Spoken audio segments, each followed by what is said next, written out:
ने शिष्य पर करेगी। इसीलिए ईश्वर और गुरु में अंतर होता है। वह शिव भगवान है तो समदर्शी है, सब में है, सबके लिए है। किताब में साहब लिखे हैं कि ये रोगी में भी है तो डॉक्टर में भी, वही परमात्मा रोगी बनता है, वही परमात्मा डॉक्टर बनता है। लेकिन गुरु के रूप में समदर्शी नहीं। जो उनका शिष्य बनेगा, जो उनसे पढ़ेगा, उसको पढ़ाएंगे। आपका बच्चा विद्यालय में अगर पढ़ता होगा और एक बच्चा घर में रहता होगा, तो ऐसा कोई स्कूल नहीं है कि दोनों बच्चा का प्रमाण पत्र दे देगा, जो पढ़ेगा उसको मिलेगा। यहाँ भी हम लोग शिव करते रहते हैं। कभी कभी घर में परेशानी आ जाती है तो माँ बाप कहते हैं कितना शिव करते हैं, बच्चा पर असर नहीं पड़ रहा। तो नीलम दीदी गा के भजन गई है कि आपन आपन गाड़ सवारी मान लो, यहाँ नहीं पैचो। शिव चर्चा जब आई है और धीरे धीरे घर में भी प्रवेश किया है। घर का मतलब आपके बच्चे हैं, आपके परिवार हैं। सारे लोग अगर हम लोग मिलकर और महादेव से दया मांगना शुरू कर दे, पूरे परिवार, तो घर सुंदर होगा कि नहीं होगा?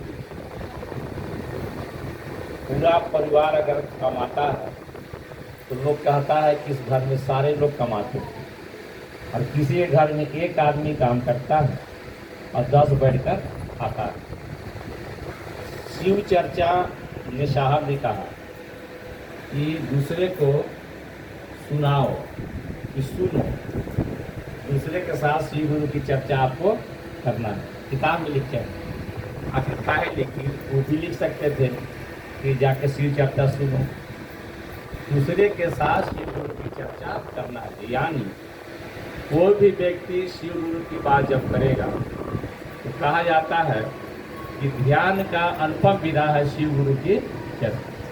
किताब में साहब लिखते हैं कि ध्यान का अनुपम विधा है शिव गुरु की चर्चा। आखिर आपसे पूछेगा कोई कि शिव चर्चा आप काहे करती है, तो आप कहिएगा ना कि जो हमको सबसे अच्छा लगता है, जो मन पर हमको भारी होता है, उसी का हम लोग गप करते हैं कि नहीं। बिजनेसमैन जो आदमी होता है उसके पास बैठिएगा तो खाली पैसा का बात करेगा कि नहीं। किसान के पास बैठिएगा तो खेती के बात करता है, जिसका जो पैसा है। और शिव के पास बैठिएगा तो शिव चर्चा करता है कि नहीं। तो आपके घर में अगर शिव की बात कोई सुनने आ गया, सुना रहे हैं, उसके साथ कोई अगर आ गया तो आदमी कहता है कि चलिए ना जब माता हमारा खा गया। कहता है कि नहीं करता। एक दिन की बात है कि मेरे घर में 11 बजे रात्रि में ठंडा का दिन था। ससुराल से 3 आदमी, गांव के लोग तो बोले ना शिव चर्चा तनी सुनाइए ना। तो 2 आदमी सुन रहे थे, एक आदमी बहुत खराब लग रहा था। 3 बज गया, जो नीचे है ना वो बगल और वो नीचे वाला घरवा के बगल में, उसी में हम लोग बैठ के चर्चा करें। 7 बज रहा था, एक लड़का फोन किया, हमको कहा कि फूफा हमारे पापा को आप क्या कर दिए? कह रहे हैं कि रोड पर सो जाएंगे, उनके घर नहीं जाएंगे। रात भर शिव चर्चा सुना के तो 2 आदमी सुन रहे थे और एक आदमी को शिव चर्चा खराब लगा था। तो जिसको शिव चर्चा खराब लगेगा उसको धरती पर भी बहुत देर रहना उचित नहीं लगता। जैसे आप कहीं शिव चर्चा करते हैं तो कोई बोलेगा कि अनस कर रहे हैं, आप करता रहता है, जितना आप लोग गलत करते हैं ना, चिल्लाते रहते हैं, यानी कहीं ना कहीं उसका कर्म फल इतना खराब हो रहा है कि बहुत दिखता। तो साहब ने कहा कि शिव चर्चा का इतना सुंदर है आप कि जब आप मंच पर आप जाइएगा तो कभी कभी आदमी को डर होता है, कहीं न कहीं लास्ट में कोई जिज्ञासा करेगा तो क्या जवाब। उस समय साहब ने कहा कि आप महादेव के आश्रय में चले जाते हैं कि महादेव आप भी कुछ बताइए। साहब जो शिव चर्चा के बारे में किताब में लिखे, उन्होंने कहा कि कोई शिव को अपना गुरु बनाया और दूसरे के साथ हम लोग बैठकर शिव चर्चा करते हैं। एक व्यक्ति दूसरे व्यक्ति के साथ शिव की बात करता है तो ऐसा तारतम्य स्थापित होता है कि दोनों का मन शिव की ओर जाता है। अगर सुनने वाला का मन नहीं रहेगा तो सुनाने वाला बहुत नहीं टिकेगा। सुनने वाला का मन अगर बहुत नहीं रहे तो सुनाने वाला व्यक्ति कितना देर बोलेगा। इसीलिए साहब ने कहा कि शिव चर्चा की एक और आयाम है कि कोई व्यक्ति शिव को गुरु बनाया और कुछ दिन के बाद उसके घर में कष्ट शुरू हो गया, परेशानी आ गई, तो धीरे धीरे क्या करता है कि शिव से अलग होता है और कंगन में खोलकर छोड़ देता है, बहुत आदमी छोड़ देता है।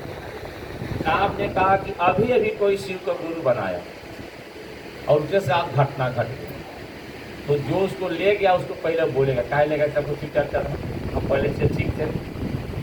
तो साहब ने कहा कि उनको समझाना चाहिए कि वह परम पिता है, वह परमात्मा जो आपके गुरु हैं परम पिता हैं, और पिता अपने संतान को दुख देना, कोई पिता दुख देगा।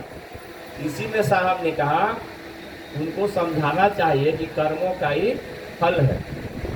और आज ही हम लोग सुबह में किताब सुबह में पढ़ रहे थे, उसमें लिखा गया है कि ना कोई किसी को सुख देता है ना किसी को कोई दुख देता है।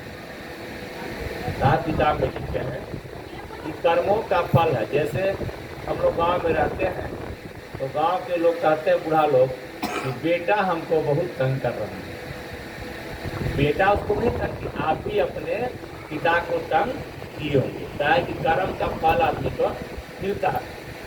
इसमें साहब ने लिखा कि कर्म का फल हट सकता है। कैसे हटेगा? तो भाव युक्त नमन से, अभाव युक्त दया से। अगर सही में एक किताब में साहब ने लिखा है कि मन का भैरव जब जगेगा, मन का भैरव, भैरव समझते हैं? अरे शिव का भी नाम है, ऐसे तो सब कोई भैरव बाबा भी होते हैं। मन का भैरव जगेगा, जैसे आपके अंदर शिव जगेंगे, जगा सकते हैं, जगेंगे। तो साहब ने कहा दैविक और भौतिक। दैविक का मतलब दैविक प्रकोप, ना भी कहता है कि मेरे घर में भगवान इतना दैविक प्रकोप दे रहे हैं। दैहिक मन शारीरिक और भौतिक मन आर्थिक, तीनों का होगा त्रिशूल से विदीर्ण हो जाएगा। चार किताब में लिखते हैं कि मन का भैरव जगेगा तब। जैसे आप जगते हैं कि आप बेटी के शादी करना है